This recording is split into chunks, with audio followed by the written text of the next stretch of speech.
हरे कृष्णा भक्तों।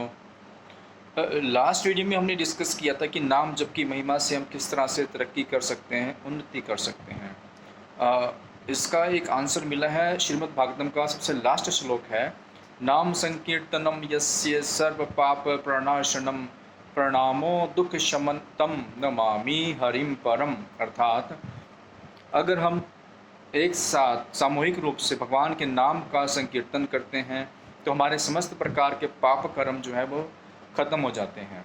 और अगर हम भगवान को साक्षात दंडवत प्रणाम करते हैं तो हमारे जो भौतिक असुविधाएं हैं वो ख़त्म हो जाती हैं। इसके सपोर्ट करने के लिए भगवान ने गीता में भी एक वर्डिंग कही है, जन्म कर्म च में दिव्यम इमाम योवेति तत्वता। मेरे जन्म कर्म लीलाएं नाम रूप गुण इन सबको अगर आप समझ लेते हो तो आप इस भव बंधन से मुक्त हो सकते हो।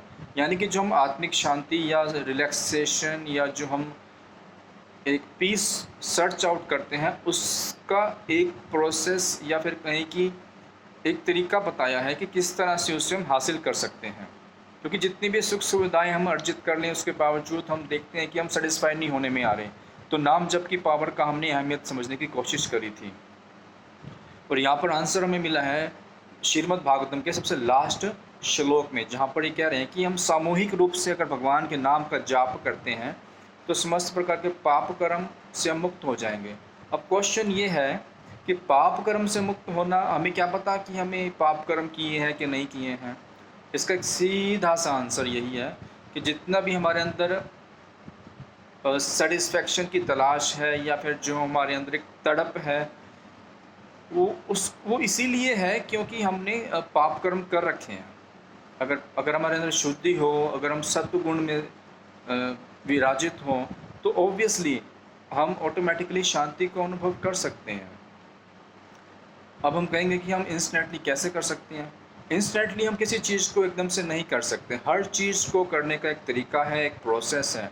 अगर हम इस चीज़ में आगे बढ़ना चाहते हैं, सीखना चाहते हैं, तो इसका भी एक तरीका है कि किस तरह से हम कंटिन्यूअस हरि नाम का जप करते हुए, भक्तों के संग में रहते हुए किस तरह से हम आगे बढ़ सकते हैं, सेल्फ रियलाइजेशन कर सकते हैं, भगवान के नाम की ताकत को हम समझ सकते हैं।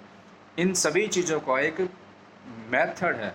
जिस तरह से अगर हमने स्विमिंग सीखनी हो तो स्विमिंग हम एकदम से नहीं सीख सकते, उससे हम सीखते सीखते जब सीख जाते हैं तो हम अच्छे तैराक बन जाते हैं। इसी तरह से हरि नाम की ताकत को समझने के लिए, इसे महसूस करने के लिए, इसे अप्लाई करने के लिए भी एक तरीका है। अगर हम उसे समझना चाहते हैं तो हम उसे ईज़िली समझ सकते हैं किसी के गाइडेंस में आकर। थैंक यू भक्तों। हरे कृष्णा।